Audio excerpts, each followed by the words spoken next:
Hello नमस्कार दोस्तों। आज मैं इस वीडियो में आपको बताने वाला हूं कि अगर आप फ्रेट फॉरवर्डिंग का काम स्टार्ट करने का सोच रहे हैं या फिर इस ट्रेड में एंट्री करने का सोच रहे हैं, तो सबसे पहले जो आपके लिए टारगेट आएगा कि आपको जो डॉक्यूमेंट से भी ज़्यादा कि आपको कस्टमर कैसे पकड़ने हैं। क्योंकि मेन चीज़ क्या है कि अगर अपना बिज़नेस के लिए अगर सोच रहे हैं तो आपको सबसे ज़्यादा टारगेट मिलेगा कि आपको कस्टमर मतलब चैलेंजेस आपको आएँगे सबसे ज़्यादा कस्टमर पकड़ने में।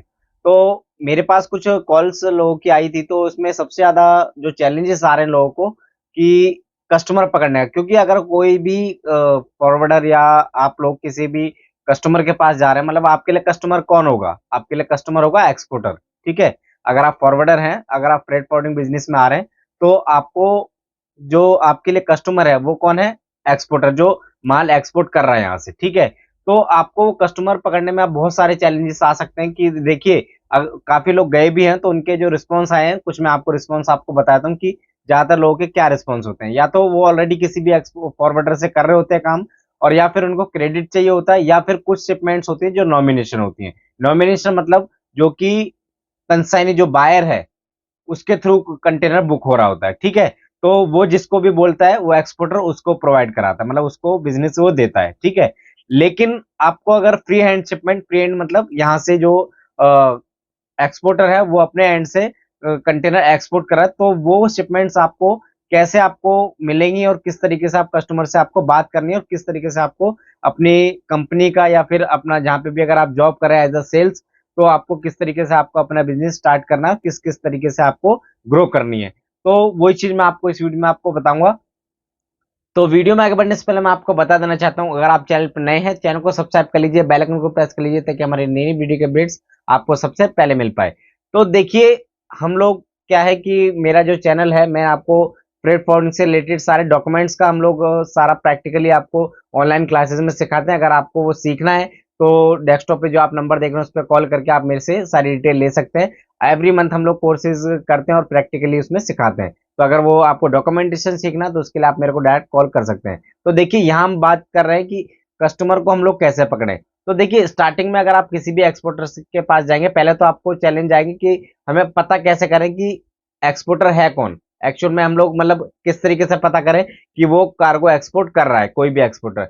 तो उसके लिए आपको देखिए, कहीं आपको कोई भी लिस्ट वगैरह आपको लेने की किसी से भी ज़रूरत नहीं है। ऐसे कई सारे लोग ऐसे आपको मिल जाएँगे कि मेरे पास एक्सपोर्टर की लिस्ट है, तो उसमें कोई बेकार में उसमें पैसा वेस्ट करने का कोई ज़रूरत नहीं है। आपको क्या है, गूगल से आपको सब कुछ आपको बता देगा। गूगल पे आप जाइए और कोई भी मतलब आप प्रोडक्ट देख लीजिए कि कौन से प्रोडक्ट के लिए आप जो एक्सपोर्टर है वो देख रहे हैं। मतलब कौन सा प्रोडक्ट में आप डील कर सकते हैं, मतलब कौन से प्रोडक्ट से आप स्मूथली आप शिपमेंट एक्सपोर्ट कर सकते हैं जिस कार्गो की, आप अपनी कंपनी के हिसाब से आप देख सकते हैं, ठीक है? अगर आप एज़ अ फॉरवर्डर हैं, तो आपको ये चीज़ चेक कर लेनी है कि कौन-सा मटेरियल आप स्मूथली, जैसे कई बार क्या होता है नॉन हेज कार्गो या फिर रीफर कंटेनर्स होते हैं, या फिर इसके अलावा और भी कई सारे प्रोडक्ट होते हैं जो जनरल कार्गो होते हैं, वो नॉर्मली स्मूथली आप कर सकते हैं, ठीक है? और जो हैज़ कार्गो होता है, इसके अलावा और भी ओपन टॉप कंटेनर्स होते हैं, उसके लिए कंटेनर्स की टाइप अलग-अलग हमें चाहिए होते हैं।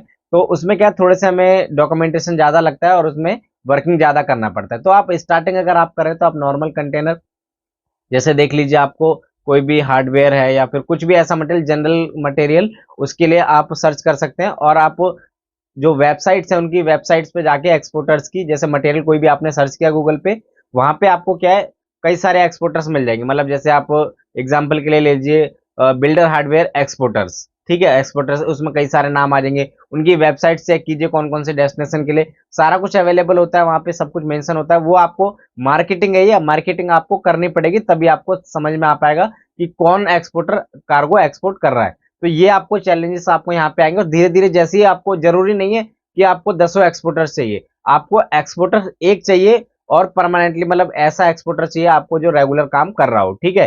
ज़रूरी नहीं है सिर्फ़ आपको एक एक्सपोर्टर देखना है। आपको ये नहीं कि आपने 50 हज़ारों लिस्ट ले ली और सबके पीछे लगे। आप एक एक्सपोर्टर देखिए, उसकी क्वेरी समझिए, और उसको आप जो उसकी क्वेरी है वो सॉल्व कीजिए कि क्या रेट्स है, जो भी उसकी क्वेरी है उसको आप सॉल्व कीजिए। कस्टमर शिपिंग लाइन से जो भी उसको रेट्स मिल रहा है वो आप उसको प्रोवाइड कराइए। जो भी उसको रेट्स चाहिए, जिस भी डेस्टिनेशन के रेट्स चाहिए, क्या क्या वो मांग रहा है, वो आपको सारे क्वेरी मतलब आप उसकी सॉल्व करनी है। ऐसा नहीं करना है कि एक आपने रेट दे दिया, उसके बाद फिर आप दूसरे कस्टमर से लगे हुए।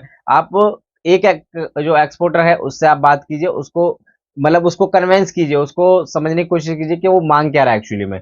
ठीक है, उसको ज्यादा से ज्यादा आप सर्विस प्रोवाइड कराएंगे तब जाके आपके पास कस्टमर आने की संभावना ज्यादा होती है। तो इसी तरीके से आप जितने भी एक्सपोर्टर्स हैं, अब मान लीजिए कई बार आप जैसे बिल्कुल सेल्स आपकी स्टार्टिंग अपनी की है आपने इस ट्रेड के अंदर, ठीक है, तो अगर आपको जैसे इस ट्रेड के अंदर एंट्री कर रहे हैं तो आपको बड़ा बिजनेस कोई नहीं देगा, जैसे मतलब देने को आप दे सकते हैं, लेकिन कई बार की चैलेंजेस आ जाते हैं कि आपको एकदम ट्रस्ट करके कोई भी बंदा आपको बिजनेस नहीं देगा। तो आपको क्या है, धीरे धीरे आपको उसका जो कोरियर का बिजनेस, जैसे इंटरनेशनल जो ट्रांस जो कोरियर्स होते हैं उनके आप बिजनेस, उनका आपका बिजनेस ले सकते हैं उनसे, या फिर ट्रांसपोर्टेशन का बिजनेस ले सकते हैं। मतलब फ्रेट फॉरवर्डिंग जरूरी नहीं है, कंटेनर इंपोर्ट एक्सपोर्ट का ही काम होता है, इसके अंदर पैकेजिंग का भी काम हो सकता है। जैसे आप किसी भी एक्सपोर्टर का जैसे माल पैक हो रहा है उसके लिए आप पैकेजिंग के लिए आप उसका वर्क कर सकते हैं।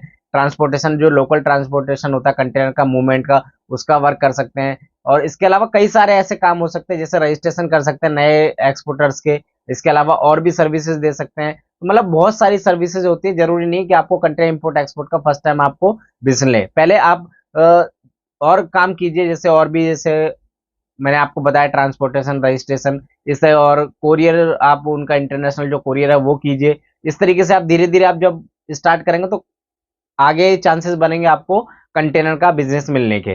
तो इस तरीके से आप जितने भी एक्सपोर्टर से आप बात कर सकते हैं, और जो मैंने आपको बताया कि ये जो चैलेंजेस है वो आएंगे आएंगे, सेल्स में सबसे ज्यादा चैलेंजेस आपको आएंगे कस्टमर पकड़ने में। ठीक है, डॉक्यूमेंट्स आपको मैं जो अगर क्लासेस अगर जो करना चाहते हैं वो आप कर सकते हैं, क्योंकि देखिए मैंने कई अभी इंस्टीट्यूट देखे जो प्रैक्टिकली जिस तरीके से मतलब लॉगिन आईडी ओपन करके आपको कोई प्रैक्टिकली बताए, शायद ही कोई बताएगा। अगर आपको प्रैक्टिकली आपको सीखना है, या तो आप कहीं जॉब करके सीख सकते हैं, या फिर आप मेरे से आप सीख सकते हैं। तो जितने भी अगर आप न्यू जो फॉरवर्डर्स अगर एंट्री करना चाह रहे हैं इसके अंदर, आप इस बिजनेस के अंदर जो बिल्कुल नए हैं, तो आप डॉक्यूमेंटेशन अगर आप सीखना चाहते हैं तो सीख सकते हैं, कोई भी प्रॉब्लम नहीं है। और आपको इजीली, आपको ज़्यादा कोई बड़ा कोर्स नहीं है, एक 4 से 5 दिन का उसके अंदर कोर्स है, और 2 से 3 घंटे की क्लासेस होती हैं। आप स्मूथली आप उसको सीख जाएंगे अगर आपको बेसिक नॉलेज है कंप्यूटर की। तो वीडियो पसंद आएगी तो वीडियो को लाइक कर दीजिएगा, चैनल को सब्सक्राइब कर लीजिए और बेल आइकन को प्रेस कर लीजिए, ताकि हमारे नई नई वीडियो के अपडेट्स आपको सबसे पहले मिल पाए।